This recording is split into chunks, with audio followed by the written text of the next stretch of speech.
हाय सांग मैंने आपण मानक स्वागत करुच्ची आमर आउ गोटे मिनी ब्लॉग को आमे दी जण कुआडे बाहरिलु गोटे एमिति जगह जोटा आम दी जनक पई अति प्रिय आपण माने गेस करंतु आमे कुआडे जाउचु लगेज रेडी करिकि आमे दी जण गाड़ी आस जाइतला बसिलु एयरपोर्ट पहुँची गलु एवं एयरपोर्ट पहुँचला परे मते बहुत खुशी लागुथाय जे मु मोर अति प्रिय जगह को जाउची।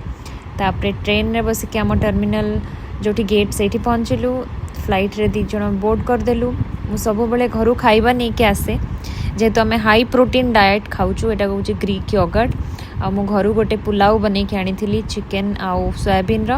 तापरे इवनिंग स्नैक्स टाइम हो जाइतला आम एटा गोटे लो कैलोरी ऑलिव रो आनिथिलु। आ पानी पीबा सबुठु बेसी जरूरी तो पानी पीवा पई केबे भी भूलंतुनी। तापरे आम पहुँची जाइतलु आम प्रिय जगार एबे जाय आपण गेस कर सारिबणी आम कोठी आसचु।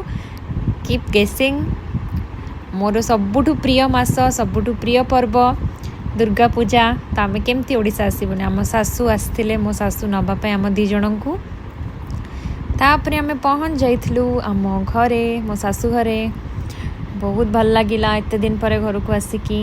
आपन को बहुत सारा ब्लॉग मु देखेबी आपण माने एंजॉय करिवे। God bless you take care bye.